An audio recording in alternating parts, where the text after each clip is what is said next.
Oke, tadi ada 3 value ya Kak. Playing, learning, yang terakhir competition. Nah, kalau competition gimana Kak?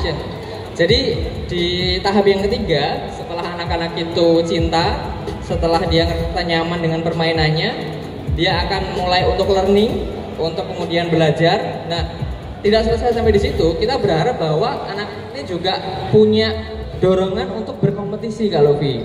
Jadi kita melihat kompetisi itu dalam perspektif sportivitas, mentalitas gitu ya. Jadi nggak melulu saling berusaha untuk menjadi yang terbaik dalam tanda kutip bisa naik podium gitu ya. Tapi lebih dalam daripada itu adalah proses pembelajaran yang mereka dapatkan. Karena kalau kompetisi itu mereka akan ketemu teman-teman dari sekolah lain gitu kan. Kemudian vibes rasa tekanannya itu lebih tinggi kalau daripada latihan di sekolah atau mungkin di rumah atau mungkin di tempat kita kayak gitu ya. Karena kalau udah di arena yang luas ya, kemudian bersama orang baru ya, pasti deg-degannya itu akan luar biasa gitu kan. Nah itu pengalaman yang luar biasa yang nggak akan didapat di dalam kelas gitu bahasanya.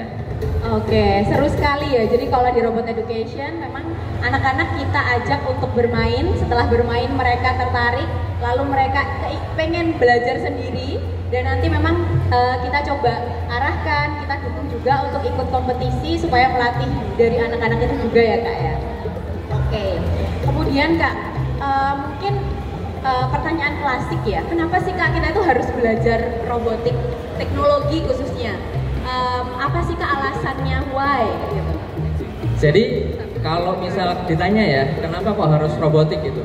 Saya ada dua jawaban ya dari pertanyaan ini. Yang pertama itu adalah terkait computational thinking Kak Luffy. Jadi robotik itu melatih kemampuan berpikir yang runtut dan analitis.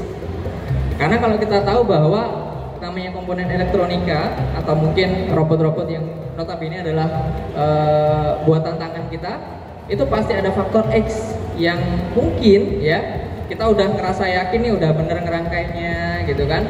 Ternyata ada kabelnya kendor, ternyata solderannya itu timahnya kurang gitu, atau faktor-faktor lain yang notabene membuat anak itu troubleshootnya itu dilatih gitu.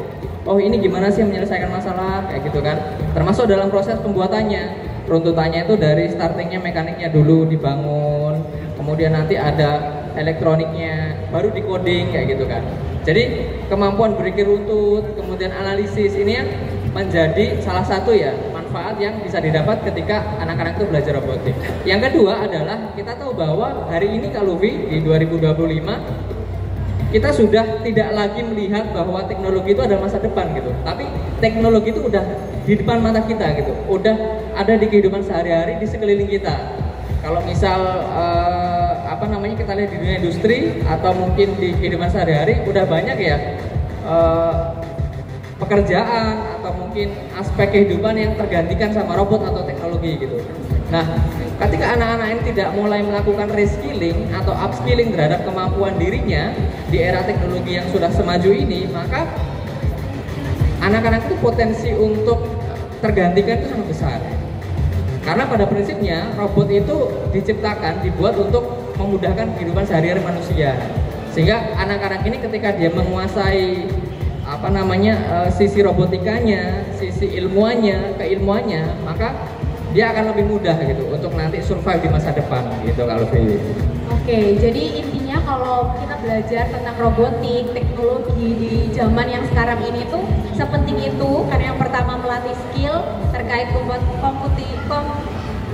computational skill dan juga skill-skill yang lain itu bisa membantu anak-anak kita survive supaya tidak tergantikan oleh robot itu sendiri gitu ya Kak. Nah kemudian Kak kalau ngobrolin masa depan kita coba implementasikan itu. Masa depan kan kelihatannya masih jauh kayak gitu. Tapi di sini kita udah mulai belajar robotik. Nah implementasinya atau gimana sih cara ngajarin anak-anak ini supaya lebih mudah nangkep dari materi-materi robotik Kak? Kalau di Robot Education seperti apa? Iya, jadi kalau di Robot Education tuh kita proses pembelajarannya itu project based learning Kak Lofi. Jadi semua aktivitas edukasi atau pengajaran apa yang kita lakukan baik itu di sekolah, di rumah dan seterusnya itu semuanya berbasis project. Jadi anak-anak ini dilatih untuk membuat satu karya. Jadi dari project yang tingkat level kesulitannya rendah, menengah, sampai yang advance, yang susah. Sehingga kita berpikir dengan cara seperti itu, ketika anak-anak ini tangannya gerak ya, itu koordinasi motoriknya juga terbangun gitu. Nah itu akan membuat anak cenderung lebih tidak ngantuk kayak gitu kan. Kemudian cenderung lebih mudah untuk menangkap ya, karena dia tidak hanya belajar teorinya saja, tapi secara langsung melihat dan memegang kayak gitu Kak Luffy. Oke, berarti sistem belajarnya bikin proyek-proyek robotik gitu ya Kak? Betul, termasuk yang di depan ini Kak Luffy, nanti mungkin kalau teman-teman penasaran ya, boleh nyoba gitu, boleh tanya-tanya cara bikinnya kayak gimana gitu Kak. Oke, kemudian Kak, kalau spesifik program yang mungkin dari teman-teman pengen ikut nih, pengen belajar di Robot Education, itu ada program apa aja Kak? Jadi dari sisi education, kita ada 2 program Kak Luffy. Yang pertama itu kelas karya, jadi pembuatan proyek-proyek berbasis elektronik ya, elektronik dan robotik seperti yang di depan. Jadi proses pembuatan berbasis microcontroller kayak gitu, itu kita punya. Jadi anak-anak nanti punya hasil karyanya sendiri, bisa dibawa pulang. Itu objektifnya, itu tujuannya adalah untuk melatih kreativitas, kemudian daya analitis kayak gitu kan. Nah yang kedua, kita juga punya nyebutnya kelas prestasi. Nah kita tahu bahwa di dunia internasional maupun regional ini lomba-lomba robotik itu udah banyak banget, hampir setiap bulan tuh ada Kak. Jadi mulai dari nanti kita spill robot-robotnya apa, kompetisinya apa aja. Tapi intinya prestasi itu menjadi salah satu juga yang jadi concern kita. Jadi bukan hanya membawa nama sekolah gitu ya, atau mungkin nama pribadi, tapi jauh daripada itu kita berusaha melakukan riset penelitian di kelas prestasi ini bagaimana bisa bersaing secara internasional kayak gitu kalau Luffy.